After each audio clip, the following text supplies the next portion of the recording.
So thank you so much for joining us this evening as we begin our newest series, our Community Conversation series. So everyone, please stay muted as you have been and keep your video off, as I said, until the Q&A section. So my name is Teresa Wallner. I'm Development Coordinator for Whale and your moderator this evening. So this series was created to not only share more information on our partners, but also bring in the community and give a safe space for important conversations to take place. So tonight we are sharing the screen with the Community Economic Development Center, or CEDC, to share more information on their programming, events, and our partnership project, the Capitol Theater.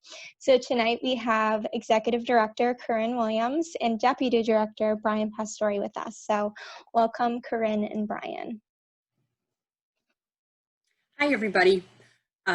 The Community Economic Development Center is a community development corporation that was established 23 years ago already here in New Bedford. And a lot of times when people think about CDCs or community development corporations, they think of affordable housing and bricks and mortar real estate development. But our mission has been a little bit different from the beginning. Our motto was looking at economic development from the ground up, working with community members to get the tools and the skills to help small businesses grow, for workforce development, and to help people gain access to resources. Our mission hasn't changed over the years. Sometimes the mix of the programs have changed. Over the years, we've become more involved as a resource center for the new immigrant community as well. But overall, we're an organization dedicated to economic justice in the local economy through our work and through our programs. So Brian's going to talk a little bit about all of the programs and initiatives we're involved in. Next slide. Hi, I'm Brian Pastore, the Deputy Director at the CEDC. So we do a lot of different things at the Community Economic Development Center, and we'll highlight some of the stuff we're doing today. So these are our economic empowerment programs that we work on. So we really try to help build capacity for people to move into the middle class and be self-sufficient. So we help with a numerous bunch of programs to help that happen. The VITA program is probably our biggest program outside of just general immigration help stuff we do. So the VITA program is a free tax preparation program for low and moderate income families. We partner with UMass Dartmouth accounting students every year, train them, and then have them prepare people's taxes in the community for free, saving people on average $220 a tax return. You know, as the whole group saves about $400,000 a year. We bring in about $3.1 million to the local economy without costing people anything. We do this to really help people not pay these high-priced tax preparers who then maybe loan them quick money through a refund anticipation loan, really rip people off. We also help people buy houses. We are the only first-time homebuyer program south of Boston that does classes in Spanish. So we work a lot with Latino community and people who maybe speak limited English or don't speak English at all. And we're providing services that are really important because they are a pretty big chunk of the population, and we want to see more home ownership in that population, especially in the North End, where we see a lot of absentee landlords, and we want to make sure that people are not just paying rent all the time and have an opportunity to buy houses to be able to move and into the middle class. You know, home ownership is a really good way to build some stability in the household. We're doing financial literacy. We do one-on-one financial literacy, but this year we're partnering with the Offices of Refugee and Immigrants at the state level to provide financial literacy for newcomers. We haven't started yet, but it's going to be a Zoom-based financial literacy component. And then we're also doing small business development. So we're working one-on-one small businesses from kind of soup to nuts, helping people pull permits for off floor plans to actually finding finances or spaces to go, predominantly with immigrant community as well as minority owned businesses, because that's where we're focused on. You can do the next slide, please. And this is our kind of most of our day-to-day work with walk-in people is through the Immigrant Support Network. So we are known in the immigrant community for a resource. We provide quite a bit of different services. I'll highlight a few here. We offer English as a second language or English for speakers of other languages. So we run a pretty big program that we rent out space from, or we're given space from the charter school to hold classes. Our classes range from 60 people at the high to 20 or 30, kind of at the low. And the new space we'll be developing will help be able to hold internal classes and have a little bit more control of that program. We also help coordinate legal programs. So where people are coming up and they have family law help, maybe they need a divorce, they need a custody issue, we're trying to connect them with free legal help. We're also helping people with their immigration cases. Well, we see people who maybe are fleeing violence in their home country, they're trying to seek asylum, but they don't have the resources to pay for a private attorney. So we do a lot of linking up people to free legal services. What's not on the list, but we do quite a bit of, is just kind of general helping people figure things out. So we'll have people come with mail. They don't know what it says. They don't speak English, can't read in English. And we'll have our staff members translate it, paying bills, filling out money orders, stuff that's really easy if you're high level of literacy in English. You can read, your literacy at all, and stuff that most people take for granted. But if you're a person who's unfamiliar with the language or have a really low literacy level, it's really a hassle. So we're able to help bridge that gap. We're also doing quite a bit of census outreach to try to make sure that we get the count up into Bedford so we can reach the golden 100,000 mark and be able to get more federal money for our community, which we desperately need as we are underfunded year after year. You can do next slide, please. So as you can see, a lot of the stuff that we're involved in is involved in engaging the community. And back in 2010, we decided, even though all of our programs are citywide and offered, across the city, we never really had a place or a neighborhood or a home that we were associated with geographically. But when we moved to the North End in 2010, during the time of the census, we took a look around, and in the neighborhood, we noticed there was a lot of disinvestment. There was a lot of not a whole lot going on the ground in terms of other resources and nonprofits. And we decided that, but we did notice that it was a vibrant neighborhood, that there was a lot of small businesses that were sustained by the people who live in the neighborhood. So there's a lot going on, and we also learned about these different initiatives that were going on statewide, like the Great Neighborhoods Initiative that was going on in different cities across Massachusetts, and which is a process to engage people in the neighborhood, stakeholders like residents, with small businesses, other organizations, to kind of vision and think about what they would like to see for their neighborhood, and to engage people directly into a planning process about their neighborhood.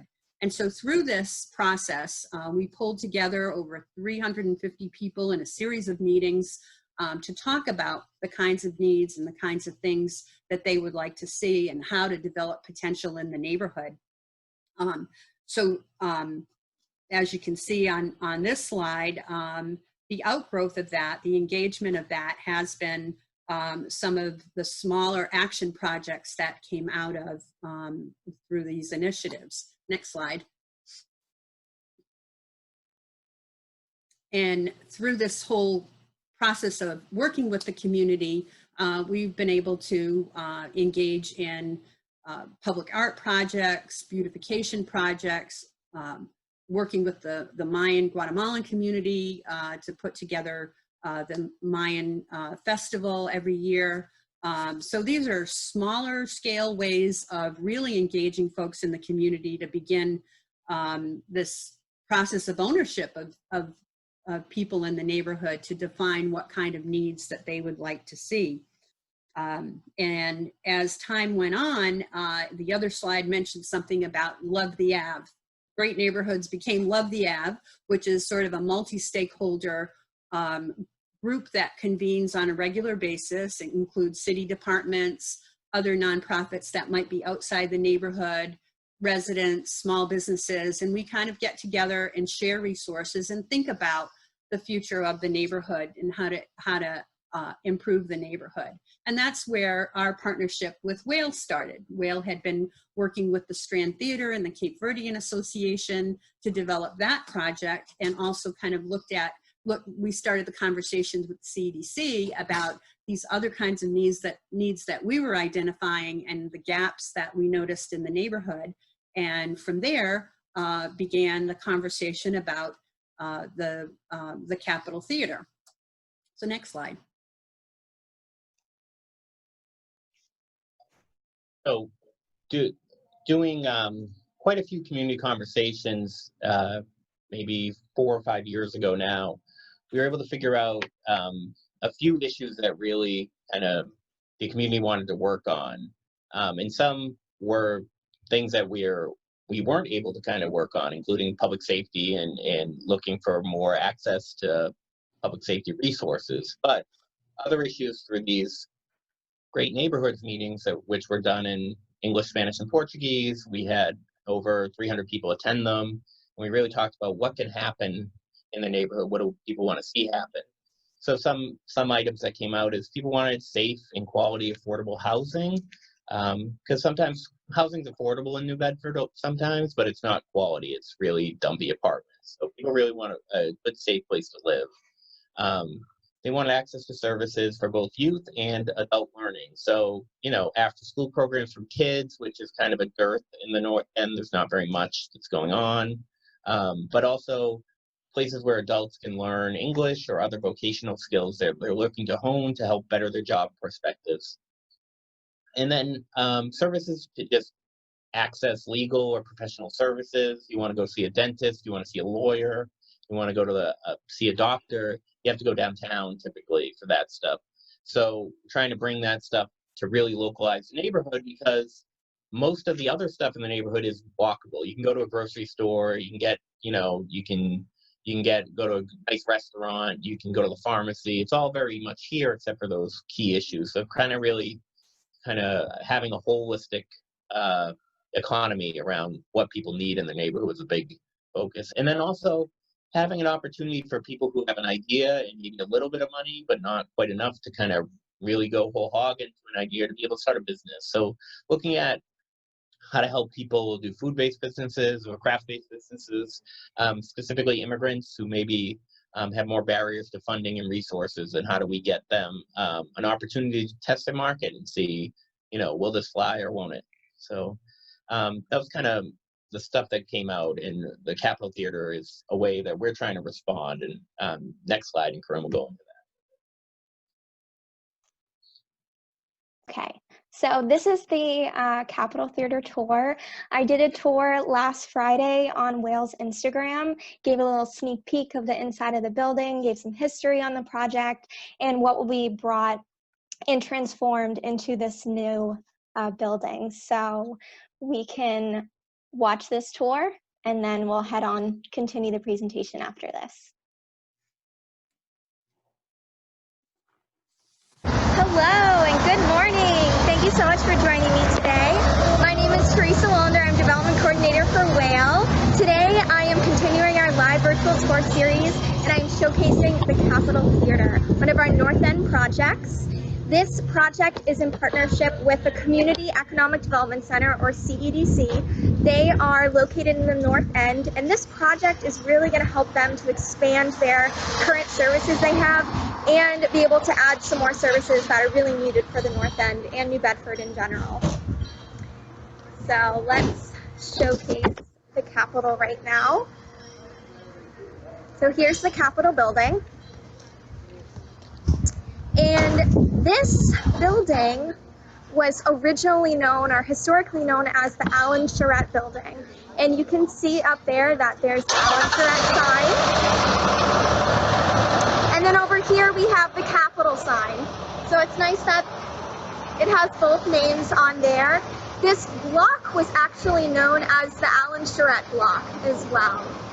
this storefront was originally the entrance to the theater lobby, and the last use for it was an electronics store.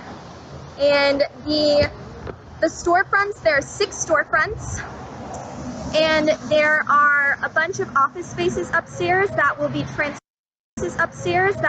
transformed into affordable housing.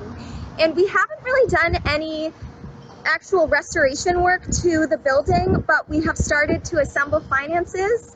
And yeah, so let's start heading inside to one of the storefronts. This specific storefront will become office spaces for CEDC and some other local nonprofits. So as you can see, it's kind of a storage unit right now for us, and there hasn't really been a lot of work to it. But it's nice, we added some old historic photos of the Ave to the windows to kind of liven up the building a little bit. Some of the uses of the storefronts were a jewelry store, a barber shop, a candy store, and a market. So some of the new uses will be a Guatemalan market, a Vietnamese restaurant, credit union, and then, as I said, this will be the office spaces for the CEDC and some other nonprofits. Okay.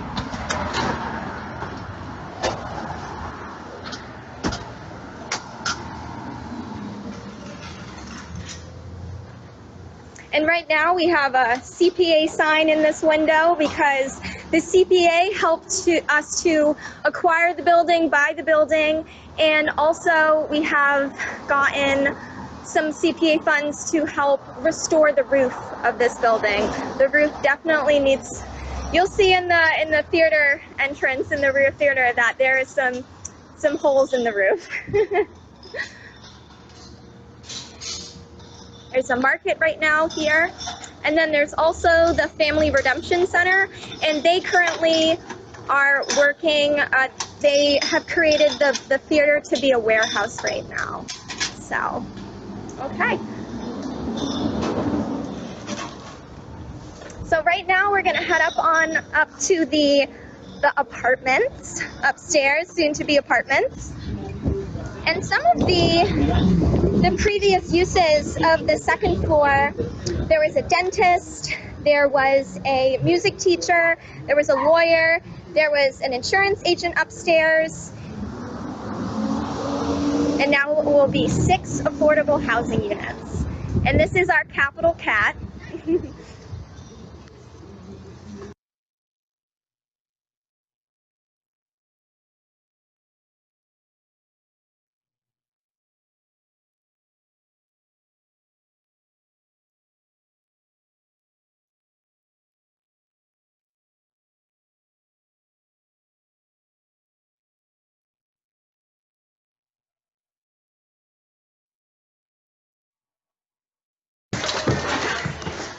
So this is the upstairs.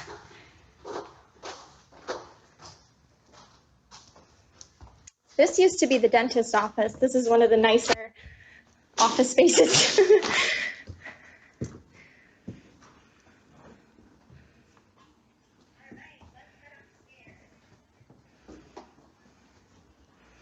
So yeah, there's a lot of work that needs to be done up here. As you can see, we haven't started any of the work up here or downstairs, but we have started to assemble some finances.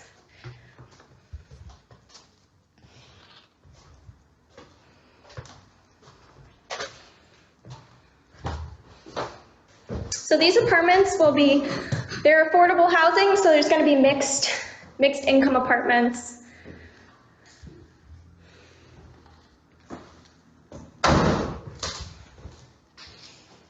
Okay.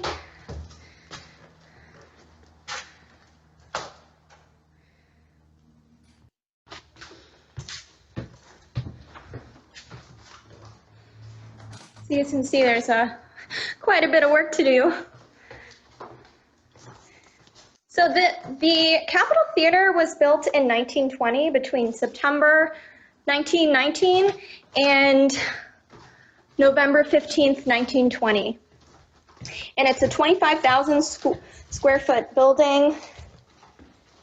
And it's really great that we're able to work with the Community Economic Development Center. All of their services, some of them include a free tax program, a first-time home buyer program, census outreach, legal services, financial literacy, small business development, and so much more.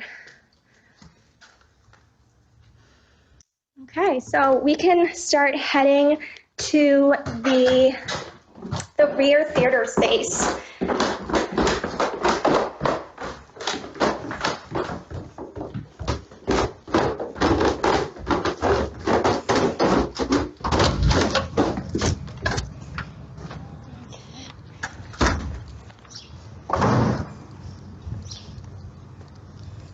So the Capitol Theater in 1920 was the largest theater in the North End and the fourth largest theater in New Bedford. And the auditorium could fit over 1,500 people, had an orchestra section and a balcony. And this is used as the warehouse for the Redemption Center. As you can see, there's lots of bottles in here. And as you can also see, the roof really has a lot of work that needs to be done. There's some skylights right now. But this is a huge space that we have gotten a mass development seed grant for, and we are able to hire a consultant and a group to help us figure out the best use for this space. So it's going to really help stimulate local economic development. There's going to be a small business incubator space in here, some area for vocational training, just a whole lot of different uses, and it's going to be great to figure out exactly what will be back here, but it's amazing that there's a space this big for us to really utilize. And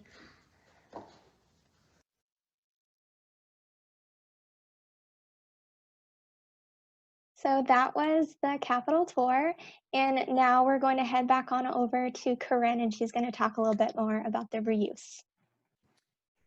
Yeah, so as you saw in the tour, there are some preliminary plans on what the building will have in the future, where it's as you see, it's partially occupied right now, but we intend to create 6 housing units, 6 affordable housing units, and also to fill the 6 storefronts that are in the building.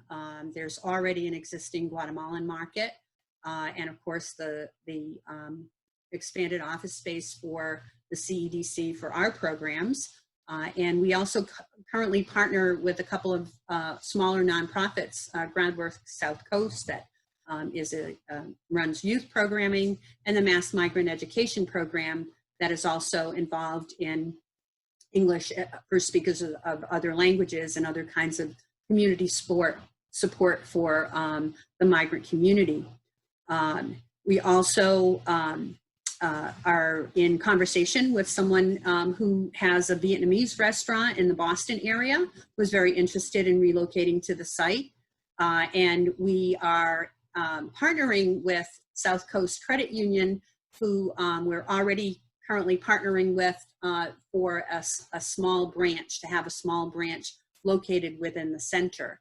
But we have a lot of partnerships in place that are the beginnings of the planning out of what the rear theater space will look like as well. We do some work with workforce development. There's been some identification around stitching and stitching programming that could possibly be a workforce development program. We work a lot with we've had some partnerships with UMass Dartmouth and their food services to create opportunities for food-based businesses that might want, a startup business might want to utilize a kitchen for a startup business. And we're also through a partnership with the City of New Bedford to talk about the Capitol Theater as being a neighborhood hub, a resilience hub around any kind of education around climate change, and as a emergency center in cases of emergencies. So there's a lot of different ideas that are spinning. And the other piece of it, and because we're already engaged in the realm of arts and culture, working with Guatemalan cultural groups to provide some practice space. So that was another one of the ideas that were thrown out there. But we're in the planning phase of feasibility for the rear space, and we've been in constant, as you can see, we're always talking to people in the neighborhood to see what they would like to see. And so we want to continue to reflect those kinds of needs that have come up, as well as what makes sense for economic opportunity for the neighborhood and for small businesses. Next slide. I think that's for Terry. I had to unmute. I'm Terry Bernardin, director of the Waterfront Historic Area League. We're a community development corporation in New Bedford, as well as the CEDC is a community development corporation. So it's been a pleasure to blend our two organizations because we both do mission-driven community development work, but we come at it from different and very needed angles. So the partnership has been, I think, fruitful for both CEDC and Whale in the neighborhood. And it's part of Whale's initiative in the North End to look at bricks and mortar projects on Acushnet Avenue that can help transform and revitalize that section of the city. So we've been meeting for 2 years, I believe, during the feasibility process. So we looked at a few buildings that could potentially fit the needs of the CEDC after their extensive outreach into the community to determine the needs, and then to also house their programs that are busting out of the seams in their current office. When I went in there, it was just like, how do you do your work? So much work in this space. So we identified the Capitol Theater. It's a large building that actually their uses really fit in pretty perfectly into the building, and the mixed use strategy is important both for economic revitalization, but also for financial viability of the project. A really extremely important partner on the project is the architectural team of Studio to Sustain, headed by Catherine Duff. So it's been a three-way partnership. We're bringing in a business plan consultant for the backspace, which is tricky. So the feasibility process goes through identifying the building, first determining the uses, identifying the building, working through an architectural reuse plan that you see here, and doing financial viability, as well as making sure that the uses that we're putting into the building meet the historic requirements, because these are important landmark buildings in the city, and we're using historic funding that requires that they be celebrated and retained as historic structures. So it's really an interesting and fun process, and it's been amazing to see the work that CEDC does and see how they can fit and grow and bring in all their partners into this project that will really transform the avenue. So as Teresa showed in her tour, the front retail spaces will be filled. That's in the yellow. In the back is the business incubator spaces that we're still putting together a business plan on with the assistance of funding from Mass Development as well as the New Bedford Economic Development Council. So we appreciate their support. And then the affordable apartments upstairs in the blue. Next slide.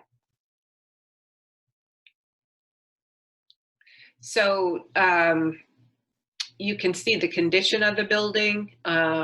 It is structurally sound. We've actually done a lot of exploration, and it is got good bones. But as you can see, it needs a lot of restoration to the tune of $5.7 million estimated. So a big piece of this process over the 2 years where I first identifying the sources and then applying for them. So my staff and I work on the funding applications with the assistance of CEDC. And it takes a couple of years to assemble all the funding sources, including state and federal historic tax credits, the city's CPA funds, which have really been critical in this project. We would like to use Mass Cultural Council funds for the backspace because it's a cultural resource for the city and its residents, and then affordable housing funds from both the city and the state. So that, in a nutshell, is what we've been doing for the past 2 years, and we probably got at least another year before we start construction. And I want to congratulate CEDC for their bravery in taking this on. We're both small nonprofits, and to undertake a huge project like this, it's a challenge, but I think it's going to have great rewards. Next slide. Awesome. Thanks so much, Terry. So we're going to head on into the Q&A section next. This is our contact information. We have CEDC's website, Corinne's email, Brian's email, Wales' website, and my email, which you already have from sending you the Zoom registration, and as well as Terry's email. And I'm going to send out an email to all of you again with this contact information and a little bit more information tomorrow, most likely but at the end of the week or Monday at the latest. Okay. So there's two ways that you can ask a question. So I've explained it here. There's the chat box, which you should see on the bottom of your screen, or there's the raise your hand feature, which indicates to me that you have a question. You press on the participants button on the bottom of your screen. Everyone's name will come up, and underneath you will see a hand. You click on that, and that indicates you have a question. So, all right.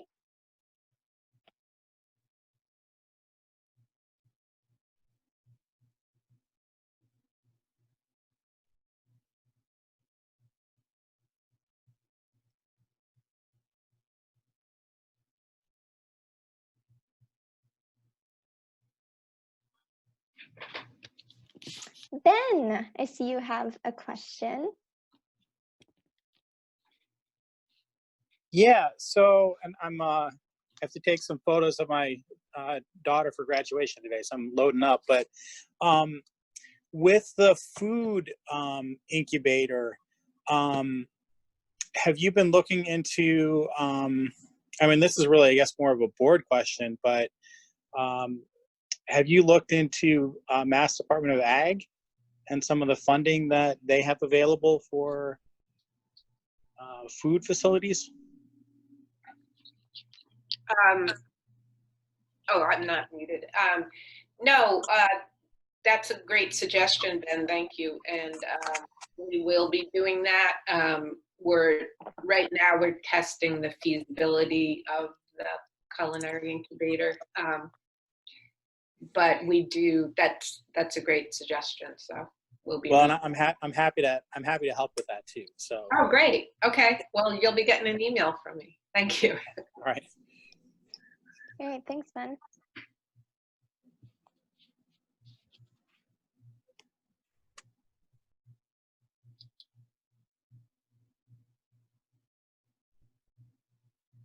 So we have a question in a chat box that has from Catherine Duff. Great presentation, such a fascinating project. Can Whale and CEDC share some of their thoughts about the collaboration between the two organizations? How did CEDC get the idea to be formed?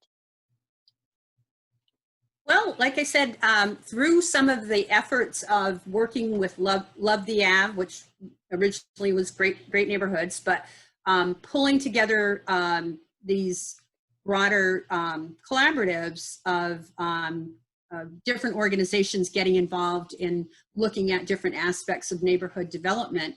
I think that's how the conversation started with Terry, and Terry and I go way back too, when Terry was also a CDC director in Taunton before Whale. So I've known Terry for many, many years. So it was I think a really natural fit where our focus was never really on real estate and bricks and mortar, but Whale was working more in the area of historic preservation, and as a CDC, it seemed to be a terrific way of working together. Perfect partnership. Yeah. And, so the projects that we work on, most of them are with community partners. So when we're looking at different projects, we're also looking at the needs of the community and the organizations that that build those missions, and then seeing, if their spaces are adequate, and if they can grow their programs and fill a new historic building in the process. So it's really a historic preservation from a community development standpoint and a partnership standpoint. So these community conversation series highlight that aspect of the projects and how important it is to the nonprofit work that's happening in the city, and how we can promote that and make it grow through historic preservation. So we have another question. Do you have anyone in New Bedford who's against this project? Not that we know of, Lavinia. We've actually gotten huge support from the city, from NBEDC, from Mass Development. We've met with other potential funders, and we've, CEDC did a great job of community outreach with Love the Ave and the partners that Love the Ave. So it was, there was a lot of voices heard and represented in the project. So I think it's a win for everyone. And on the social media platforms that Will has, we have gotten many shares and likes and comments from community members who follow Whale, who are really excited about this project. So from the social media stands, we've gotten a lot of support, positive support from it. Yeah, and I think as a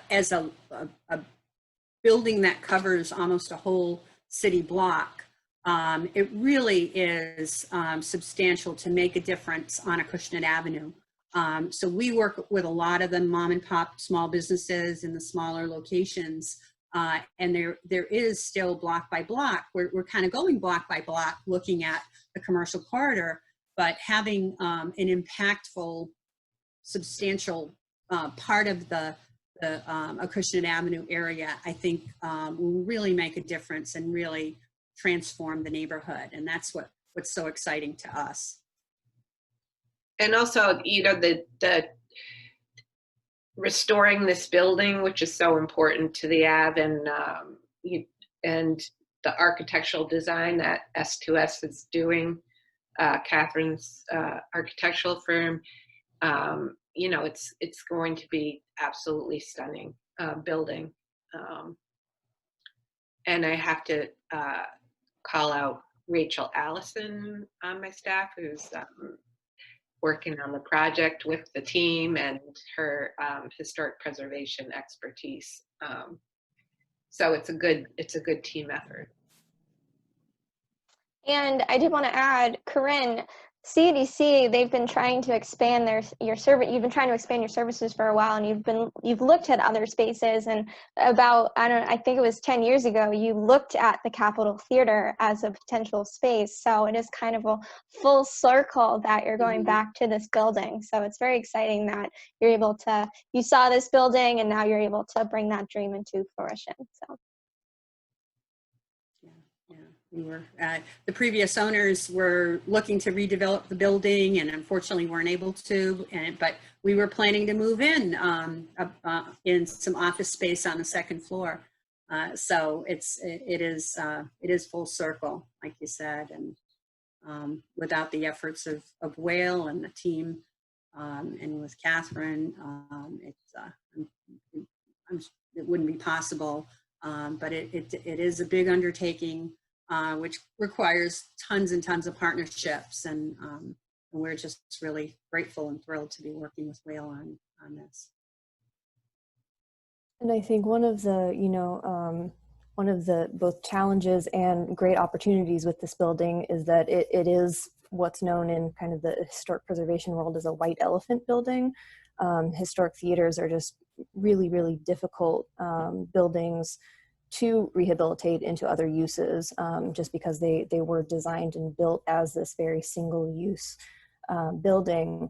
And so, oftentimes these buildings just kind of sit and continue to deteriorate. And so it's really been amazing to work with CEDC to come up with these uses that will help not only restore the building, but help to kind of re-energize. Like Corinne said, it takes up a major part of that block, and much of that building is vacant right now. And so it'll be really nice to kind of re-energize that area of the Ave, as well as, in the process, restoring an historic building.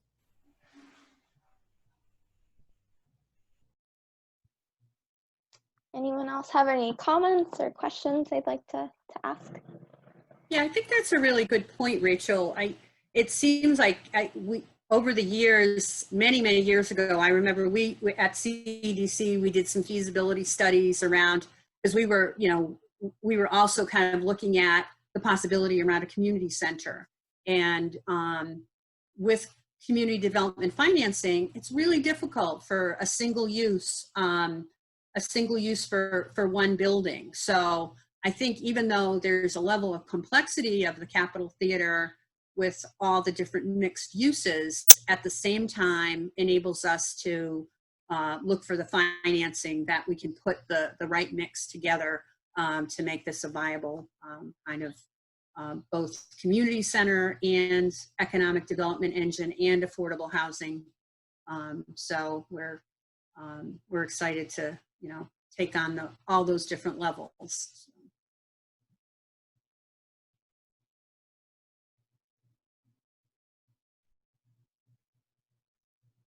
I know not to call her out, but Miriam Watkins is on the Zoom call, and she's been very much involved in first-time homebuyer classes in Spanish and providing a lot of our services in Spanish, and does a lot of the day-to-day work on the ground and with some of the small businesses as well.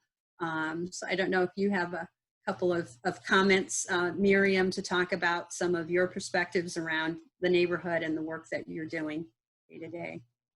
Thank you, Corinne. Yes, it seems that our place right now is extremely small for all the services we provide. And to look at it through my eyes, it's that the more services we can completely give these. We're constantly looking for space. Where can we do our English classes? Where can we do this? Where can we do that? So this is going to give us that opportunity to put it all in one space.